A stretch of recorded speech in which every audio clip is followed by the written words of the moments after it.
All right. Good morning, everyone, and thank you very much for coming. It's lovely to have you all here. Welcome to Games On, Learner Progress within Digital Game-Based Learning Explored. Shelley and I um, ran a small-scale research project involving our students and their motivation and progress in using game-based learning in class in regards to vocabulary quizzes. And today we're going to talk about our study. We're going to briefly go over the literature because really 30 minutes of talking about lit review is exactly why you came here. We're going to show you our methodology and talk about our results.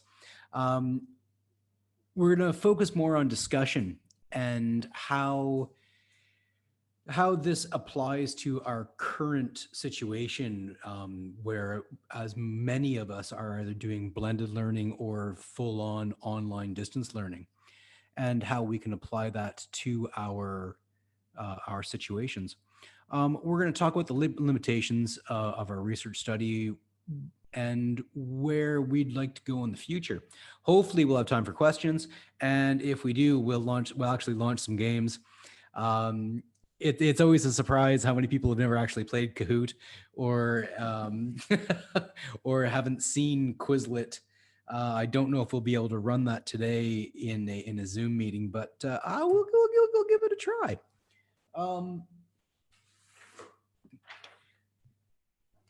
So anyone who's been in a classroom ever in an ESL context knows the difficulties of motivation and getting students out of their comfort zone and dealing with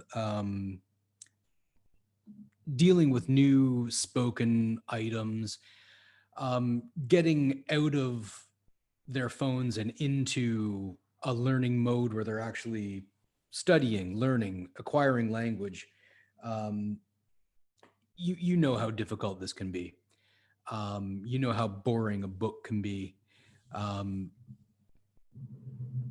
You know their attitudes. And one thing that we can do to change that paradigm is to apply some of the things that they find interesting, like digital games, computer games, phone games, and we can do this successfully. And we have proven that. If you need a theoretical background, you can go all the way back to creation's pleasure hypothesis. If something is fun, you'll do it. In a nutshell, winning makes you feel good about yourself, and feeling good about yourself in a skill self-encourages you to do more of that. So yeah, look into Wiener. If it's negative emotions, negative feelings about your progress, about your performance, this can affect your focus and your participation. But maybe it can also be used to encourage you to study harder and try, like, ooh, I lost that game. Am I going to roll up into a ball and cry, or am I going to try harder next time? This is where you can go further with this. What are we doing? What are we doing in the classroom? How are we spending our time right now in these online environments? What are we trying to achieve, and what can we achieve with digital games and game-based learning theory? At any given time, when you want your students working in the classroom, are you trying to achieve mastery? Are you trying to achieve some learning? What's your objective? What do you want them to be doing? Are you attempting reinforcement of a language item or of a structure? Are you just trying to get them to produce something, either an artifact or a piece of language or something? Are you reaching further? Are you into your 21st century skills? Are you trying to achieve some critical thinking, like the good doctor before us? Are you trying to achieve creativity? Are you looking for some collaboration, which is a communicative skill? Are you trying to achieve communication in the classroom? These two you can do very effectively with what we're doing. So with what we did, well, in the literature, more often than not, you're going to find digital games compared to paper games, or live games compared to digital games. And we did not want to do that.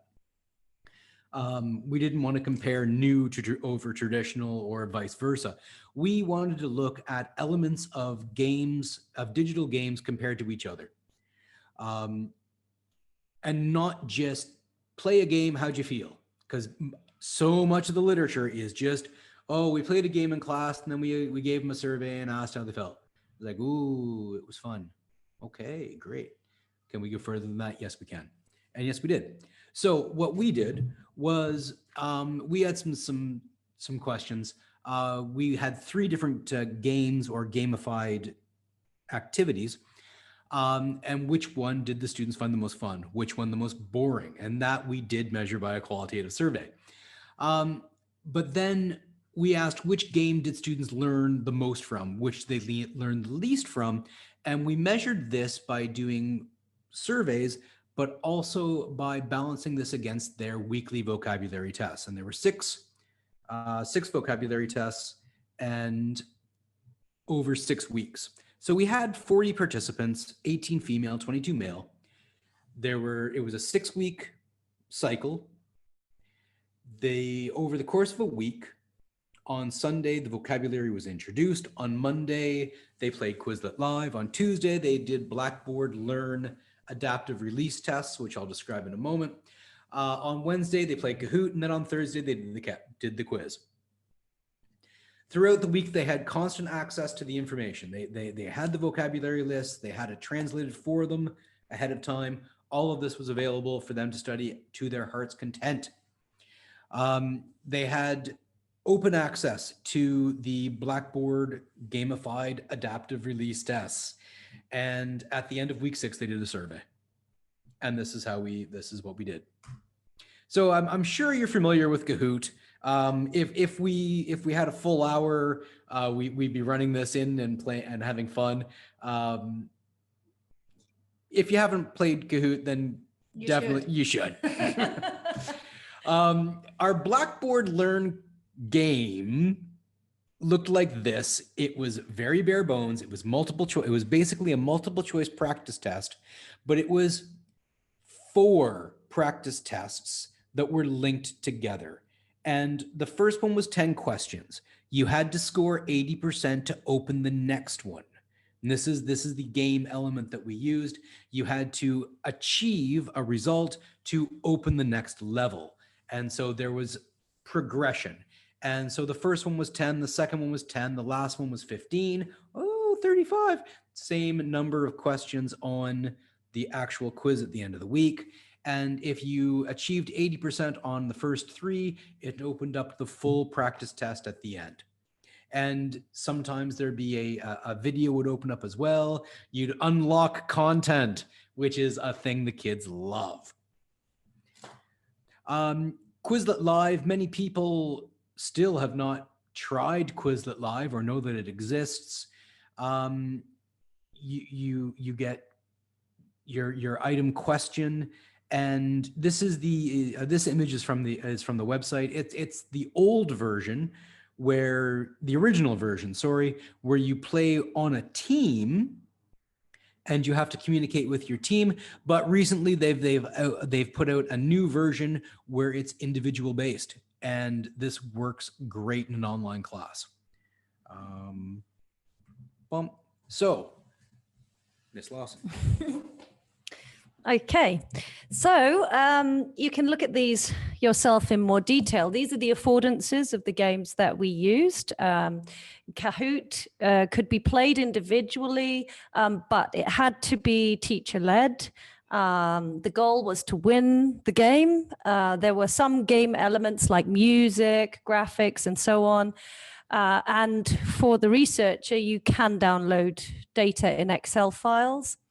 Quizlet Live or Quizlet could be group or individual, depending on whether you were doing Quizlet Live or Quizlet. So it can be teacher initiated for Quizlet Live, and independent. You can work on Quizlet by yourself. And the goal in the game is not to lose. And if you lose all the points for your team, and your team screams and, oh no, we lost. Also, there's music, graphics, and so on, lots of game elements. It's very flashy.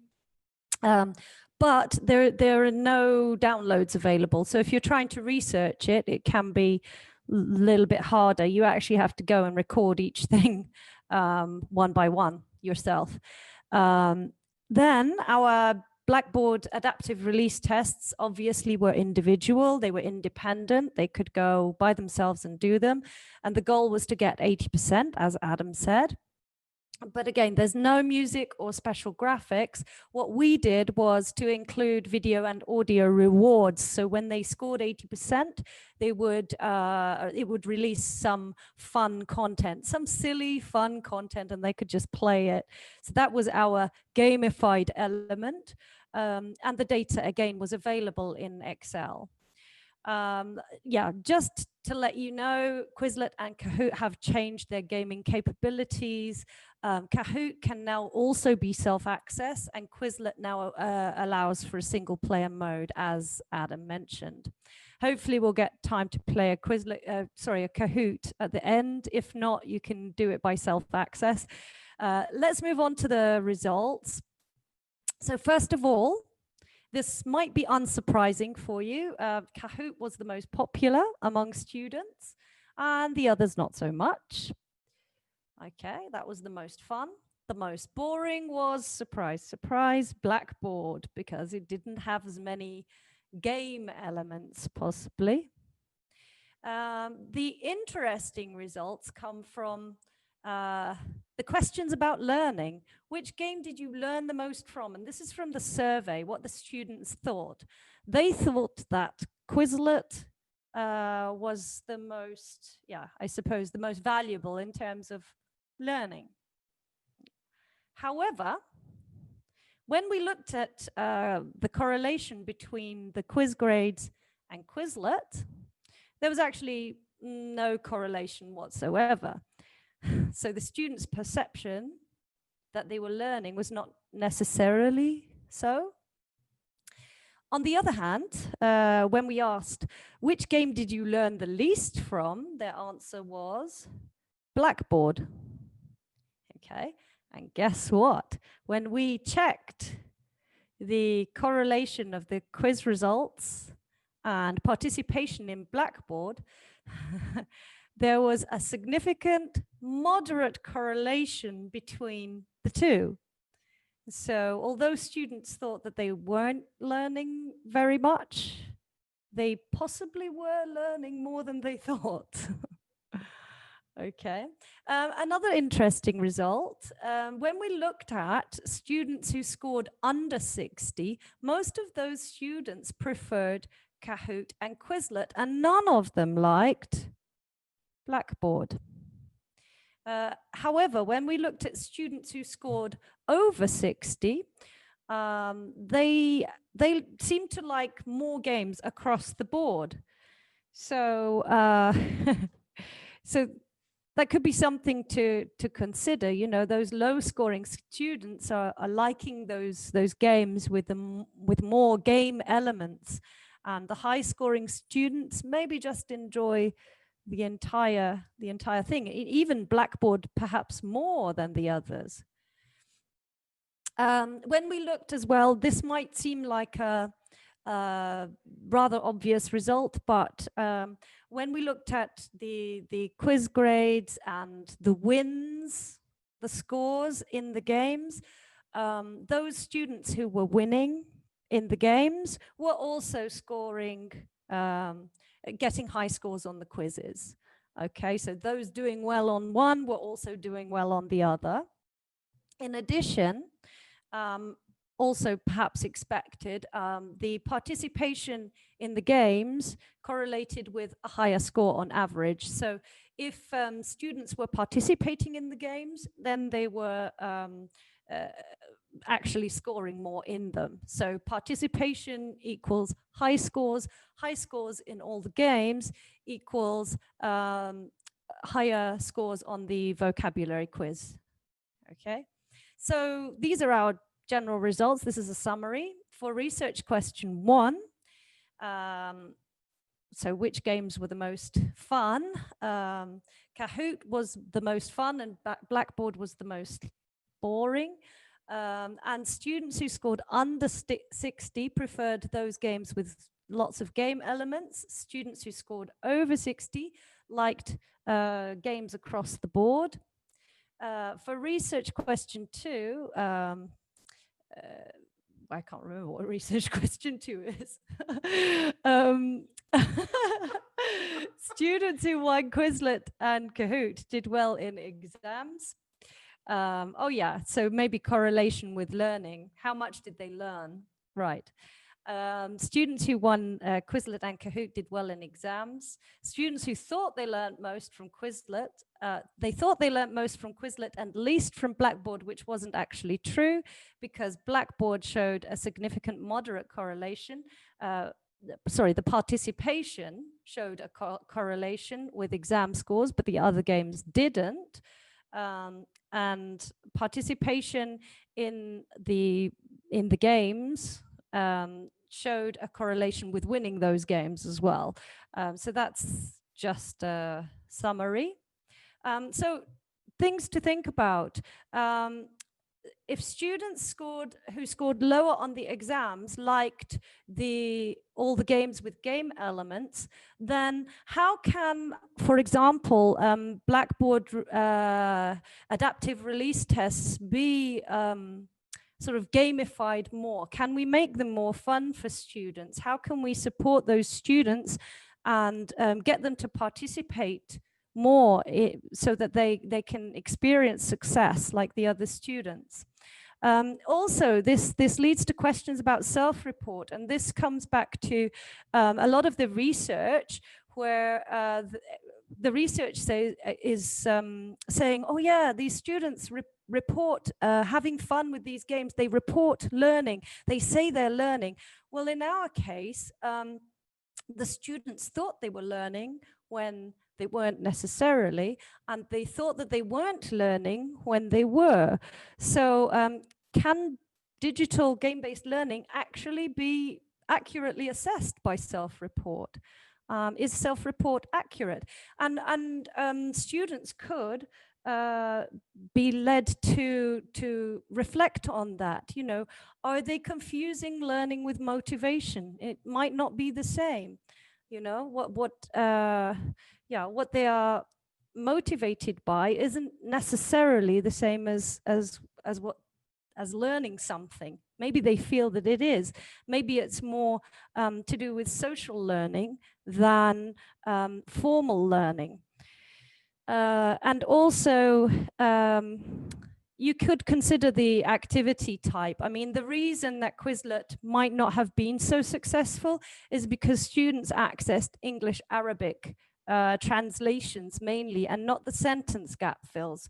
So you could consider whether the result would have been different if they'd chosen different activities. So it's possible Quizlet might have been more successful in that situation. That's you. So some ideas we bounced around for future applications of this. Leaderboards was one. Why not increase the competition in a class and put up full leaderboards, and students can see their scores in comparison to each other. They can compete against each other. It'd be nice. It'd be really nice if your leaderboard could also include study time and the amount of studying time you put into it to get those scores, and then they can actually see that, oh, that guy put in 2 hours of studying and he beat me by so much. Maybe if I did that too. Real world prizes is can be costly, but when it's a 10 o'clock class and the prize is 100 dirhams at Starbucks, that's a real motivator. Uh, you and your friend getting a latte and a croissant out of it does encourage you to win. Dividing the class into groups, you might think that that's to get them to play against each other, but that's to split the herd and allow the students that don't get to win in the full class, because you've got 1, 2, or 3 high achievers out of 20 students. Well, the middle of the road, they never get a chance to win then. So it's good to split them up. If you're teaching on Blackboard right now, you can do this very nicely in Collaborate. And that's something just popped up on the screen. I don't know what. Self-reflection. Did you study? How much did you study?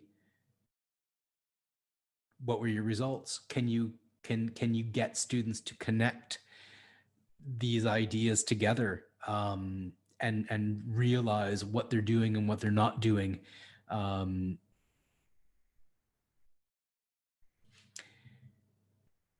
Can we use Blackboard to game in class, rather than just as a platform? Can we add more elements to it? That'd be really nice. It's you can maybe with Nearpod, you can gamify Nearpod if you've never experienced that before. There's a lot of stuff you can do on Nearpod, and you can self-access it too now. So you could do that as well. That's an area that I'm looking at right now, and it's kind of neat. There's a lot of possibilities there, especially the self-access component of it is really nice. So there's a lot of potential there. We had some limitations. We only had 40 people. That's a small group, but we did get some results. There was some confusion on the survey, and I think we could have solved this by putting pictures in. They mixed up Quizlet and Quizlet Live in the survey questions. Some students may not have logged into Quizlet when they were studying, and this is kind of a flaw in Quizlet. You don't actually have to sign in. And if you don't have auto sign in, then you can go to Quizlet, you can go to the links, and you're not signed in, so you're not getting participation credit for it, which is really annoying. Really, really annoying if you're relying on that participation. Data was not normally distributed according to the Shapiro-Wilks test. For everyone who loves statistics, I know you all love statistics so much. Live, eat, breathe stats. Shabam. So in conclusion, we found that digital games can be fun, that extra game elements are perceived of as more fun than others. Although game winners did well in vocab tests, weaker learners preferred games that didn't support their learning.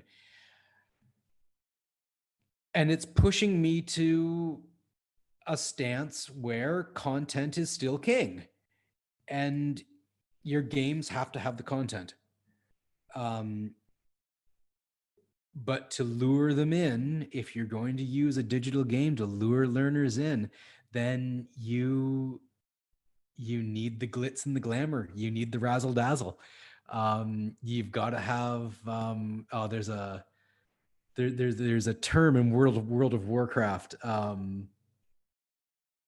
Is it shiny glowy? Yeah, I'll think of it later. But you've got to have that to lure them in, to get them in. You need those game elements, but you need the content as well, and to get them to struggle with that content.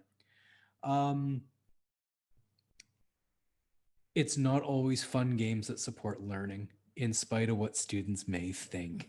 And well, as a friend of ours once said long ago, you can lead a student to education, but you can't make them think.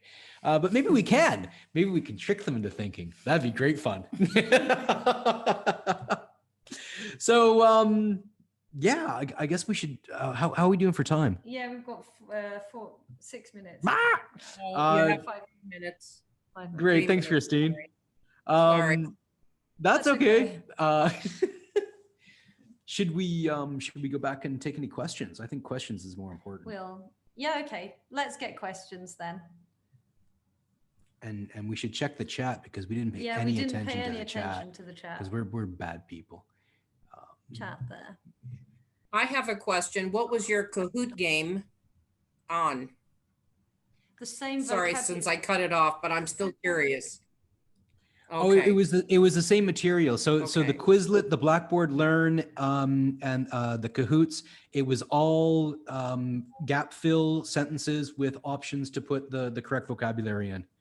But they were different. So like the Kahoot had different sentences than the Quizlet, and they all had different sentences to the Blackboard test. So they were all different. So the students, if they actually did all of them, they would have encountered the sentence in a lot of different ways. Secretly, we were tricking them into seeing more words. Yeah. Any other questions? My student's favorite real-world prize was a homework pass. That's great. That's great.